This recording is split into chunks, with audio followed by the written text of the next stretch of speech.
Allez, autour du type rejet, d'avoir son petit portrait robot du jour. Alors, comme pour l'abandon, je vais vous parler en premier lieu de ses forces. Alors, les forces du type rejet, c'est que c'est un immense caméléon.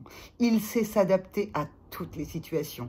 Il sait cerner les autres, il sait rebondir, il sait vraiment porter tous les masques qu'il faut pour pouvoir être toujours dans l'action. Il agit vite. Il sait saisir les opportunités. Et puis, le conflit dont je parlais tout à l'heure pour l'abandon, bah lui, en fait, il n'en a pas peur. Pour lui, le conflit, ça permet aussi de garder du lien avec quelqu'un. Vous pouvez imaginer que le type rejet, sa plus grande peur, eh bien, c'est d'être rejeté, hein, par définition. Et donc, même le conflit lui permet de garder du lien. Il va même parfois provoquer le conflit quand il voit qu'une situation lui échappe. Et le pire qui peut lui arriver, effectivement, au type rejet, c'est que quelqu'un en face vient lui mettre le silence ou qu'une hiérarchie vienne lui dire va-t'en, rentre dans ton bureau, je n'ai pas du tout envie d'en parler avec toi et c'est moi qui décide. Parce que le type rejet aime aussi, comme il aime briller, il aime avoir une place. Il déteste être celui qui suit, celui qui est obligé en fait de faire comme tout le monde. Donc il va souvent être rebelle, il va souvent faire les choses que les autres n'osent pas. Mais en même temps, comme il a peur d'être rejeté, il y a aussi des moments où en fait il ne va pas oser. La peur va venir l'envahir pour pouvoir faire les choses. Un exemple, moi, eh bien effectivement, je vous l'ai dit, hein, je suis de type rejet. Et ben aujourd'hui, être à l'image devant vous, au départ, alors que j'en avais envie depuis très longtemps, c'est quelque chose qui m'a empêché de le faire. Je me suis dit, mais attends, tu vas parler sur une chaîne, tu vas montrer ton visage, tu vas montrer une partie de ton intérieur, et comment les autres vont voir ça? Qu'est-ce qu'ils vont penser de toi? En plus, j'avais une étiquette très classique, hein, d'abord journaliste, ensuite coach, sophrologue, tout ça va très bien. Et puis, tout d'un coup, là, sur cette chaîne, bah, je vais évoquer parfois avec vous des choses plus spirituelles. Et bah, j'en ai pas forcément l'habitude, c'est pas forcément quelque chose que je montrais à tout le monde.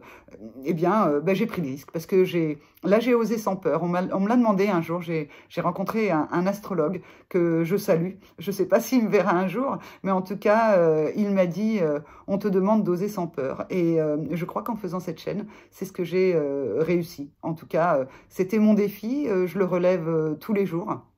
Et en plus, aujourd'hui, alors que les premières vidéos où j'avais peut-être un air un peu plus contrit, eh bien aujourd'hui c'est vraiment à chaque fois un bonheur, une joie de tourner ces vidéos pour vous. Donc revenons sur les forces du type rejet, puisque là je me suis un petit peu éparpillée, ça aussi le rejet en général il s'éparpille. Eh bien je me reconcentre, je me recentre, et les forces du rejet sont donc le côté caméléon, adaptation, le conflit comme une source, comme une ressource et non pas comme quelque chose qui le freine, et puis il saisit les opportunités, il agit vite. Alors bon, vous l'aurez compris, effectivement, comme pour l'abandon, eh bien ses forces peuvent se retourner parfois contre lui. Il est tellement caméléon que en fait parfois il n'est plus lui-même. Il prend des masques en fait qui ne montre pas tout. Donc en fait on ne le connaît jamais vraiment. Et parfois en fait il peut aussi être pris pour ce qu'il n'est pas. Donc ça c'est le premier écueil. Le second écueil, c'est que agir vite, c'est bien, saisir les opportunités, c'est super, mais effectivement, ça peut faire de la dispersion, ça peut faire de l'agitation, ça peut donner des actions qui sont que dans la réaction et non pas dans la réflexion, comme le fait si bien l'abandon qui réfléchit avant d'agir.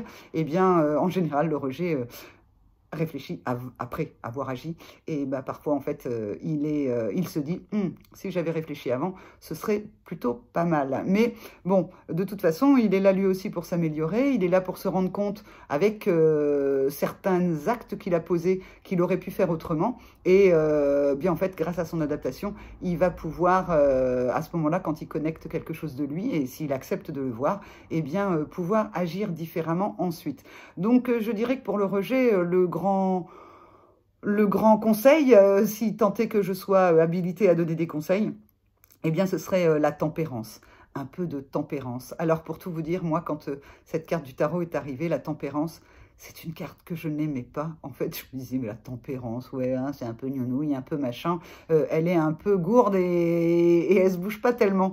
Donc, je me suis dit, c'est marrant, cette carte, qu'est-ce qu'elle vient me dire? Et puis, j'ai parlé avec un ami qui se reconnaîtra dans la vidéo et qui m'a dit, mais tu sais, toutes les cartes du tarot ont un côté positif, un côté négatif, et tu dois apprendre à aimer cette carte de tempérance. Alors, je vous livre, hein, je l'ai mis sous mon oreiller, j'ai dormi une nuit avec tempérance sous mon oreiller. Et puis, je me suis rendu compte que, bah oui, c'est vrai, tempérance pouvait être mon ami, parce que si je faisais les choses avec un petit peu plus de réflexion, que j'agissais pas en réaction dans certaines situations, eh ben j'avais tout le bonheur de voir que les choses étaient différentes, que autre chose m'était offert derrière. Donc je remercie à la fois cette amie qui m'a dit de dormir avec tempérance sous mon oreiller, et puis aussi tempérance elle-même qui vient m'aider aujourd'hui pour agir de façon plus équilibrée dans ce que je fais dans ma vie, dans ce que je pense, dans ce qui m'anime. Voilà, c'était là le mini portrait robot pour le rejet. Je vous embrasse tous, je vous dis à demain pour une autre vidéo. Portez-vous bien, prenez soin de vous, restez chez vous. Si vous êtes abandon, eh bien profitez-en. Les zones de retrait, ça vous éclate, donc profitez-en pour le faire sans culpabilité. Et puis vous pouvez aussi aller vers certains, vous pouvez appeler certaines personnes, vous pouvez aussi vous mettre en contact avec d'autres si la grotte, à un moment donné, vous avez envie d'en sortir.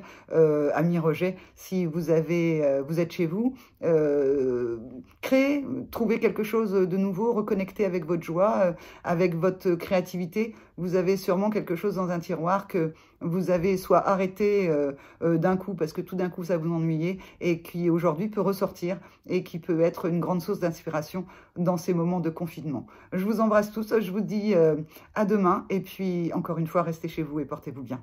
Au revoir.